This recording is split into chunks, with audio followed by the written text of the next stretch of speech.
Comment vous vous positionnez entre instruction et éducation par rapport à ce que l'école doit prodiguer?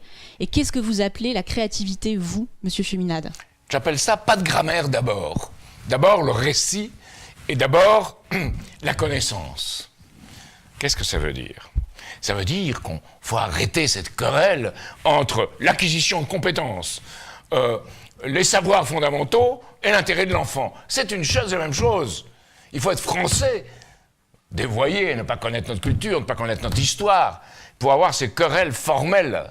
Il faut rétablir une éducation dans laquelle les pouvoirs créateurs de chaque enfant soient excités, éveillés, dans laquelle ils aiment ça.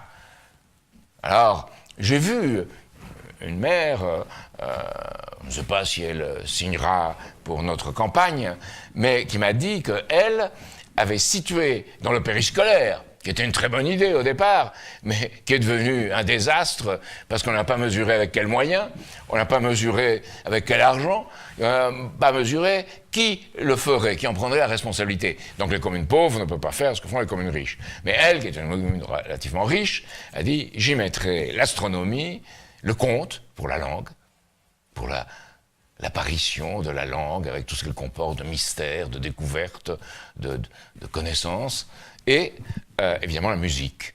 Et à ce moment-là, on crée quelque chose de vivant. Et aujourd'hui, c'est très bien de dire qu'il faut lire, écrire et compter.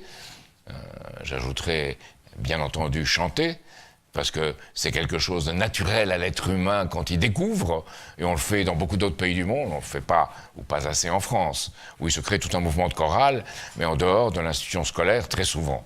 Donc, il faut rétablir cela, mais ce n'est pas en disant, voilà, vous ferez ça, ça et ça, et vous le ferez avec un uniforme, que ça marchera. Je ne sais pas si je suis contre ou pour l'uniforme, je pense que ça dépend des circonstances.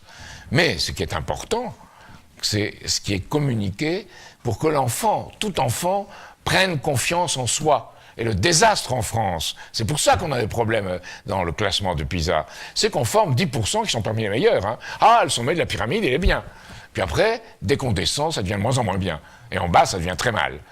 Qu'est-ce qu'il faut faire? Il ne faut pas faire semblant que les enfants progressent à travers, jusqu'en classe de 3e, à travers tout le cursus scolaire. Il ne faut pas faire semblant. Il ne faut pas faire répéter les classes non plus. Qu'est-ce qu'il faut faire alors? Sur un point, Fillon a raison, il faudrait commencer la scolarité à 5 ans. Pas à 6, à 5. Mais à ce moment-là, il faut faire le point en CP. Puis il faut faire le point en CM2 et organiser un rattrapage. Mais plus encore, il faut très vite organiser des heures d'études où les élèves, tous ensemble, sont regroupés dans ces études avec un enseignant qui les suit.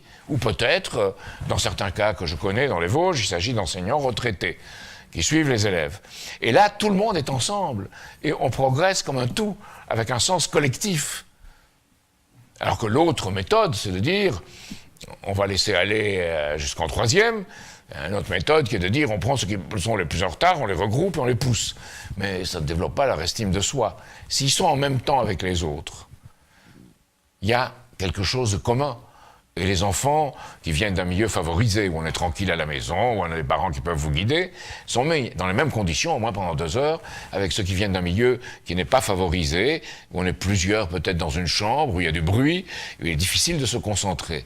Et là, on atteint quelque chose qui est un sens commun, où on n'ostracise pas, on ne dit pas « celui-là, il n'est pas bon et en 3e, il vivra à l'apprentissage ». En 3e, il ira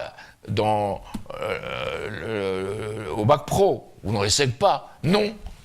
Il faut qu'en 3e, s'il va dans l'enseignement professionnel, soit un enseignement de qualité, et qu'il y ait des passerelles entre cet enseignement professionnel, le long d'une vie, et l'enseignement universitaire. Ça, en France, encore en structure, on sépare, et je dis que quand on parle d'enseignement ou d'éducation en France, je suis souvent pris d'une colère, d'une émotion devant ce formalisme que je ne peux pas supporter. Je n'ai pas pu le supporter quand j'étais enfant, je vous ferai une confidence. J'avais des institutrices françaises, je n'arrivais pas à apprendre à lire, parce qu'elles étaient, disons, allez, prononçons le mot, castratrices. Et il y avait des hommes aussi qui étaient castrateurs, hein, c'est pas du tout... c'est une forme de vision des choses. Et J'ai eu après une enseignante dans l'enseignement primaire argentin en Amérique du Sud, puis des enseignants français extraordinaires. Mais j'en ai eu que 3 ou 4. Chaque enseignant devrait être quelqu'un qui vous donne confiance, même si l'enseignant ne sait pas des choses. C'est avec les élèves qu'il les découvre. Le maître ignorant, hein, Jacques Rancière, qui a écrit quelque chose là-dessus qui est très intéressant. C'est de donner... Pourquoi les élèves ne réussissent pas? Parce qu'ils n'ont pas confiance en eux-mêmes. Ils pensent que de toute façon, ils n'auront pas un emploi qualifié. Ils pensent que de toute façon, ils viennent d'un milieu dans lequel on ne peut pas réussir. Et il faut redévelopper cela. Et les bons élèves, là, ceux qui sont au sommet de la pyramide, doivent d'abord s'occuper de ceux qui ne le sont pas. C'est pas une perte de temps, hein, parce que les bons élèves découvrent des choses qu'ils ne savent pas à l'épreuve d'enseigner à ceux qui ne savent pas, eux-mêmes ne savent pas. Donc voilà l'enseignement que Carnot, que Monge, que l'abbé Grégoire, qui avait à l'origine du meilleur de la Révolution française. Il faut y revenir.